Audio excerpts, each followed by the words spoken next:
There's a tremendous area of opportunity in selling health supplements in what I call filling the gap.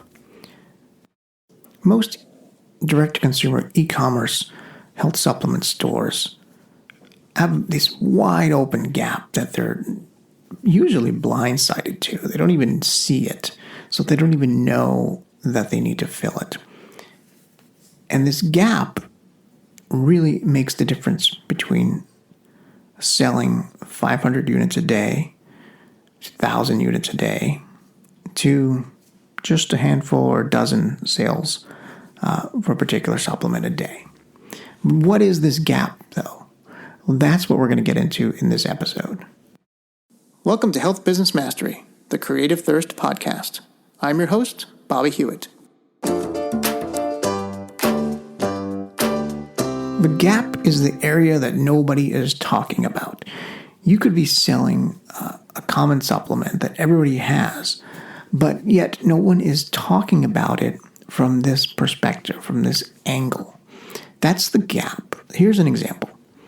L-arginine is a precursor of nitric oxide production, which is essential to optimal blood flow. Right? So more nitric oxide means reduced lactic acid, which means you can exercise longer to build more mass. And if you look at the marketplace, which is where you look to find these gaps, you'll see all of the sales letters talk about it in this exact way. They talk about L-arginine in this way. They basically say, take L-arginine and you'll be the biggest guy in the gym. L-arginine can help you gain extra quarter inch on your biceps. They talk about things like that.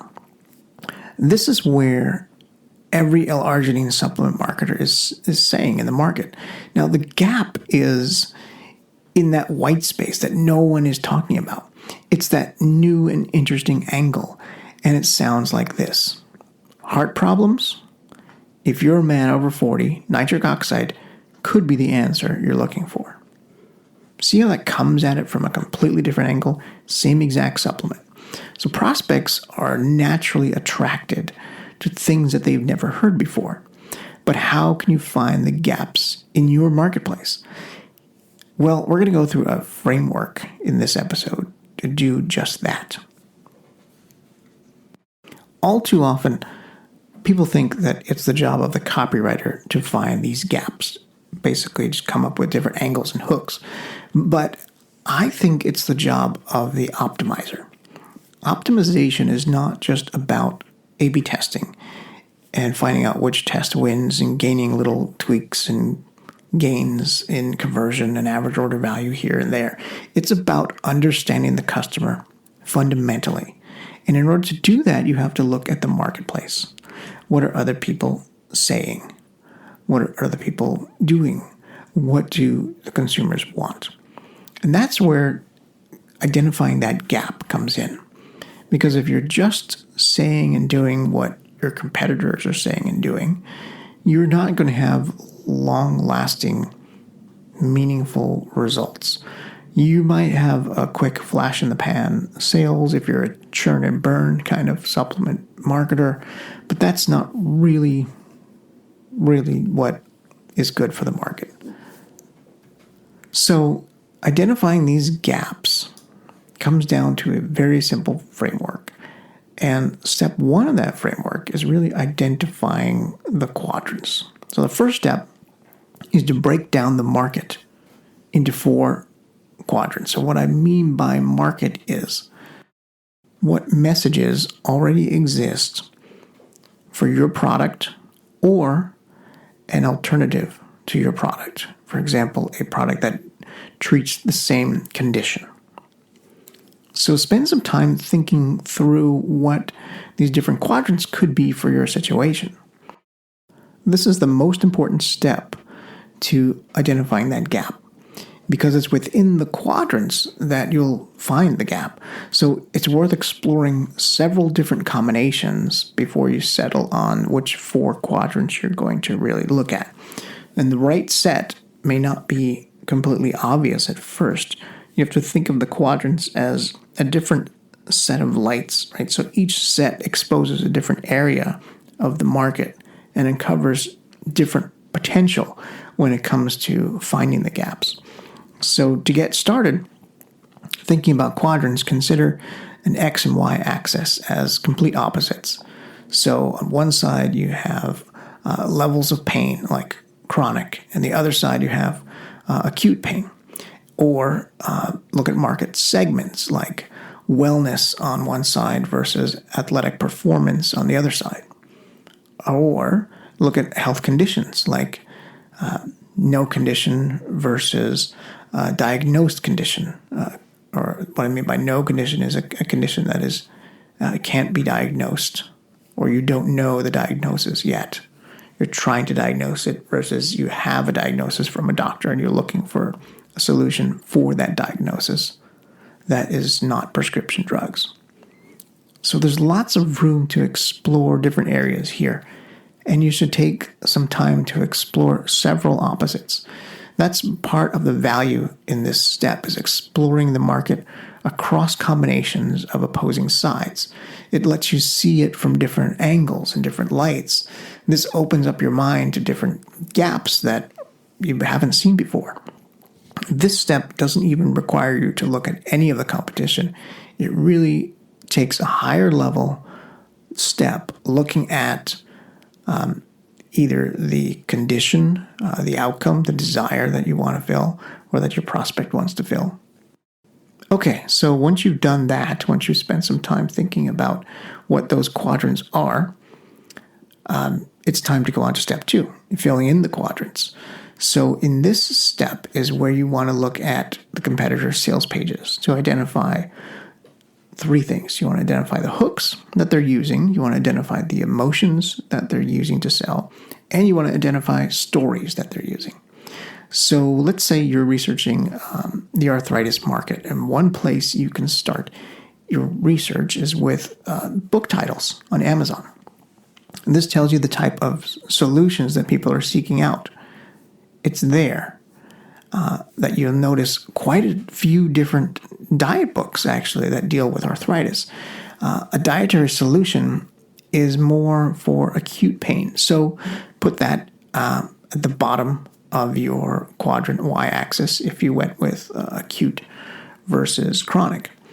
Next, you'll want to read some product descriptions for some supplements and reviews to get a sense of what market segments look like and who they're aimed at. And you can do all of this research starting on Amazon.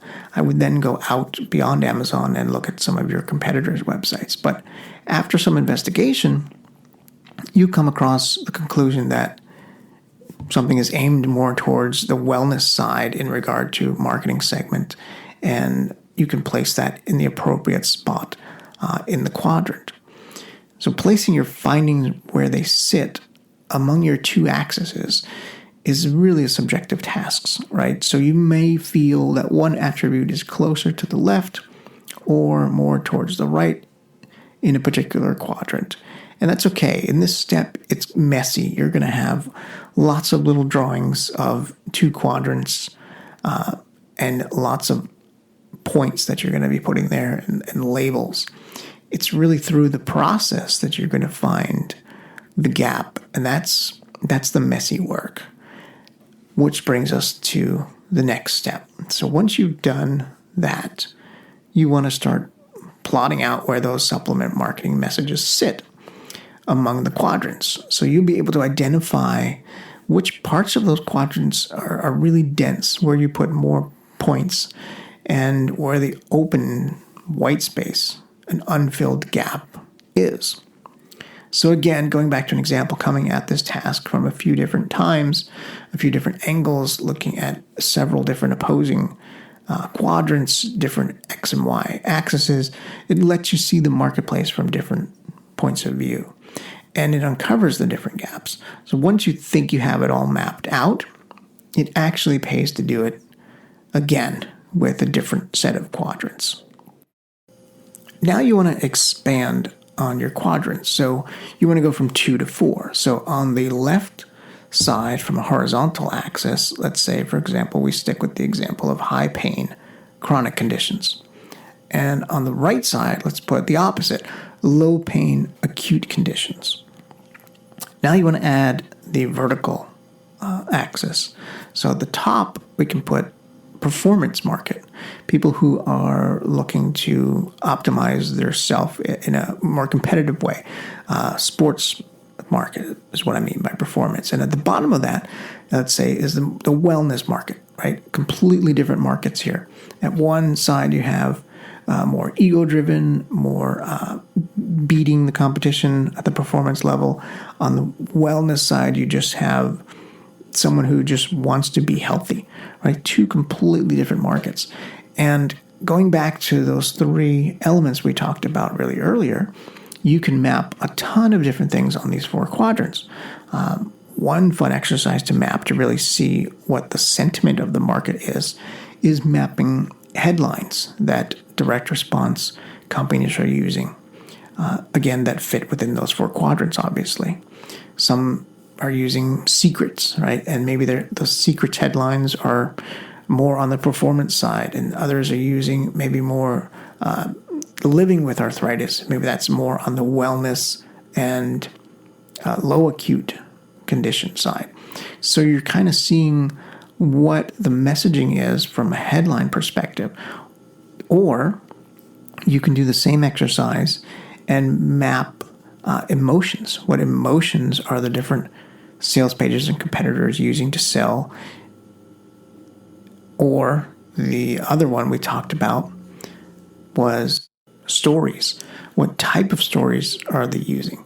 You can do this with almost anything, and it gives you really a broad sense of what's happening in the marketplace, what your customers are hearing from other competitors, so that you can then identify that white space. You can identify those gaps, and you can use those gaps to market to them. The gap analysis is really what you're doing here, and it lets you know where the opportunities exist. Without knowing where the gaps are in the marketplace, you're just another Me Too product. You're just competing as a commodity, and that's always a race to the bottom price. But when you identify the areas that are unserved or underutilized from a messaging perspective, you can fill that gap, right? Every supplement already exists. Every form of turmeric is already out there. But what is the marketing gap? Filling the gap with different supplement marketing hooks, unique mechanisms, story leads, and more allows your health product to really stand out in a crowd. Identifying these gaps is called gap analysis, and that's really the unfair marketing advantage when it comes to supplements. Nobody really talks about this. Some of the really, really good A-level copywriters out there do it on more of an intuitive basis, and they haven't really codified it and have a framework around it. They just kind of know it in the back of their heads. And this really shines a light on it in a way that I have never seen before. And this is something that I have personally developed as part of Creative Thirst's framework. If you're in a crowded space, and if you're in supplements who isn't, gap analysis is the secret weapon that you need to get ahead. Creative Thirst is a direct response digital agency focusing on conversion rate optimization and A/B testing. We work with dietary supplement companies who are struggling to maximize the profitability of their funnels so they can scale. Through the last 7 years in the online health space, we've optimized many dietary supplement businesses. And in that time, we've uncovered the 3 critical funnels for success. We put together that information in a free digital download called The 3 Funnels Every Health Supplement Business Needs to Build a Multi-million-dollar Empire. You can get that free report by going to creativethirst.com. Scroll down to the appropriate section and click on the blue Get Your ebook button.